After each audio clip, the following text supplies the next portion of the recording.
Hi everybody, this is the Baseball Head, the amazing, spectacular, terrific, the great one, the People's Champion. Your host, and welcome back to the Baseball Head, and hopefully you like this video. So I'm going to sort of put it out there. New York Mets have 6 games to get their season back on track because obviously on September 28th is the last day of the season, of the 2025 season. And if they don't get their act together, there will be a destruction here, dismantling, verbal dismantling of the whole entire organization, which, quite frankly, I don't want to do. I don't want to do that, but it's needed. It's going to be needed, believe me. They had a terrible homestand. They went 4-5 on the homestand when they had a very good chance to win a lot of games, and they didn't do that and to put away. And I warned people all season long about the Reds, how they had that manager there, and they're going to run through all this last week. And he's been through the wars, and he's been in dire situations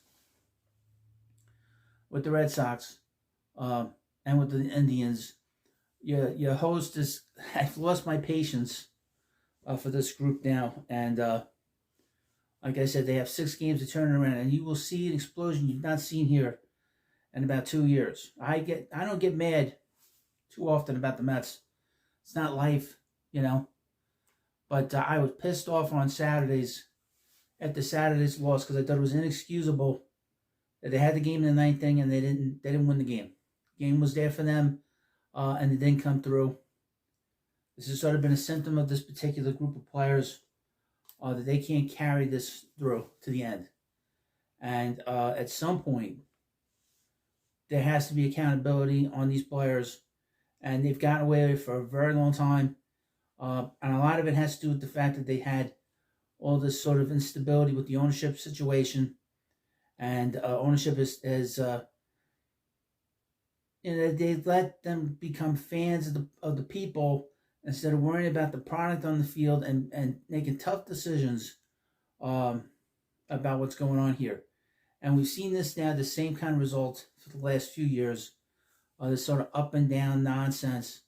And there's a real, and I said this in a video earlier, or on Sunday, the short, if you watched it, about how the team has no sense of urgency. They didn't have it from day one of the season. They didn't have it on Saturday. They certainly didn't have it on Sunday. And I don't care about Jacob Young making those catches. When you put yourself in a predicament where they are in now, bad teams and players on bad teams are going to make great plays like that. You put yourself through the crosshairs of a bad situation, and that's what they have done now. They should have swept the Nationals. There is no excuse for the outfield play that they've gotten. There's no excuses for the sloppy play against the Nationals in particular. What Cedric Mullins has been doing in the outfield is beyond me. Jose Siri's a terrible outfielder. I don't care what his reputation has been. But be that as it may, the sloppiness is something that has gone on here for a very long time. And I don't want to see them have to... We're going to fire this manager too. And then bring in another manager. And he does well. And then they collapse. Or they drag themselves to, down the stretch. You can't keep putting on the manager. Sometimes you have to have accountability of the players. Accountability is you start moving them out of here. Okay? And unfortunately, there's some players here that are going to be free agents. I think you get to a point where you have to say to yourself, let them go. The Mets are going to be good next year. It's just a matter of how do you want to take this team forward? How do you change the personality of this team? How do you do certain things? Somebody wrote to me on Facebook saying to me, who's the leader in this team? Well, according to Juan Soto, he made a comment. I didn't do a video on it. He made a comment a few weeks ago that he said that Starling Marte was the Mets leader because all the players go to him when they need something. That's telling because he's not going to be here next year. Okay, and he is not an everyday player anymore. People keep saying that Lindor's been the leader, but Soto's coming in here first year, and Lindor's not the leader. Marte is. Now, I have no issues with Soto because Soto's the one guy that has has done really well. He's been carrying this team offensively in September. Uh, the problem with the rest of these guys in particular is that they don't grind their bats out. The Mets need more players that are going to be tough outs late in the game and that grind out at bats. And they just don't do that collectively. There's so many times. What was that game against Jacob deGrom? They had that long first inning with Jonah Tong. He pitched terrible in that first inning, and the Mets were out in the first inning on 6 pitches. That's an overall example. I know Soto batted second in that game, but that's sort of an example of grinding out at bats and trying to really put pressure on the other team and really find a way to succeed. This team's not succeeding, okay? And they've played poorly since June. What are they, 4 games over 500? Right now, 80 and 76. So since that 21 games over 500 in June, there's 17 games under 500. Now the pitching, and I'm going to get into the pitching. I've been getting into the pitching for years. For years. The most important coach on your staff, your major league team, and you know this, are the pitching coaches, not the hitting coach. People want to fire the hitting coach all the time. To me, the 2 laziest ways to think you're going to help your team is fire the manager and fire the hitting coach. Okay? Biggest issue on this staff is the pitching coach. This guy's been able to survive several managers and been able to survive ownerships. How? Every year, the Mets are a team that leads the league in walks. They led the league in walks last year. They've been terrible this year with bases on balls. They've constantly fallen behind in the count. Guys that have been on other teams that have come here, they struggle to throw strikes. Why is that? Why is that an issue here? And this pitching coach has not been able to solve that problem. We thought that we had this problem solved going into this year when he couldn't solve it last year, even though they went to postseason. That is a major problem. Tom Seaver always said, most important pitch, first strike, first out, first inning, not giving up any runs, any hits. If you can't throw a first strike to a batter, you are putting yourself behind the 8 ball right away. And this team struggles with that. Who's responsible for that? Pitching coach. The most important coach on your team. And most of the time people forget about that. All they care about is the hitting coach, what he does. All right? And I'm tired of it, quite frankly, of this particular pitching coach. I'm not a fan of his. If he wants to go become general manager, go ahead. Now, I would mention, like I said, let's have 6 games to turn this around. If they don't turn this around, I'm just getting warmed up here. As a fan, you invest a lot of time in this thing. You invest a lot of time in the team.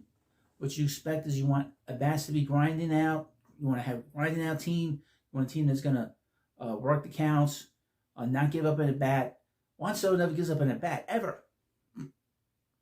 Ever. He never gives up an at bat. There's no I haven't seen it once, maybe 1 or 2 bats, 600. That's about it this season. He never gives up at bats, either the first inning to the 9th inning. And he's had a lot of chances to win games, and he's hit the ball hard. But this is going to be, I don't want to have to do this, please. I'm begging the New York Mets, these players, and I know the team watches the videos, they watch social media, get the job done.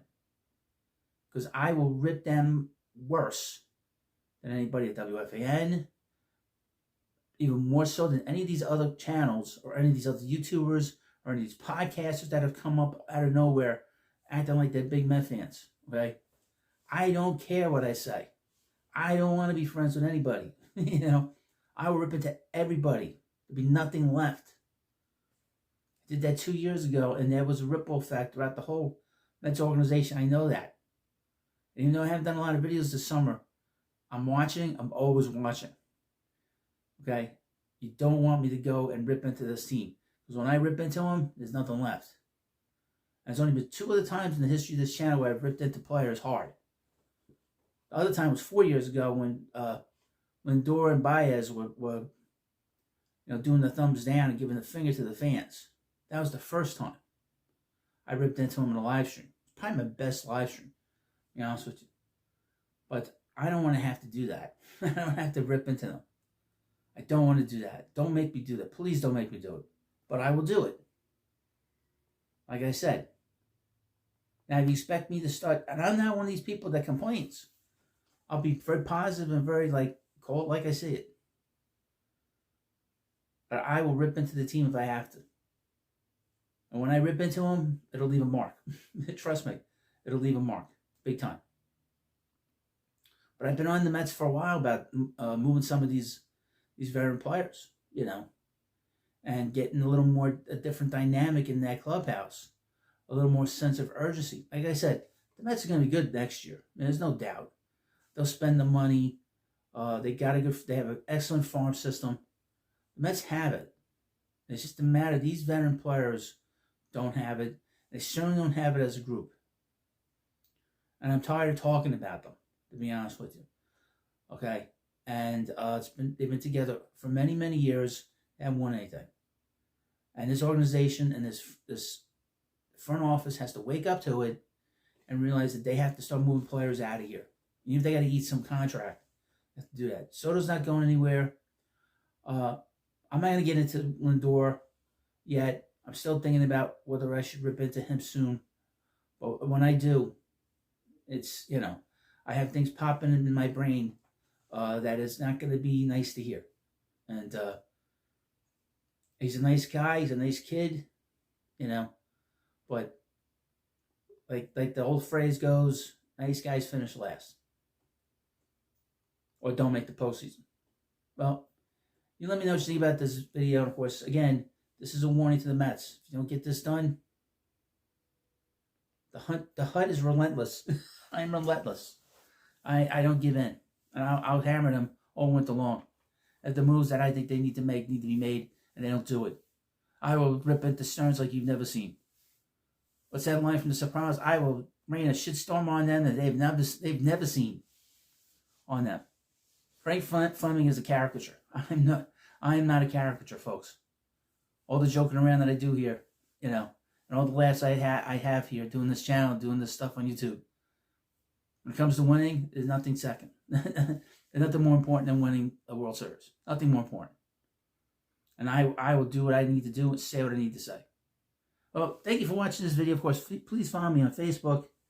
The account's doing great. Got almost 5,000 followers. And, of course, subscribe to the Baseball Hut on YouTube. Thank you for watching. I'll see you later.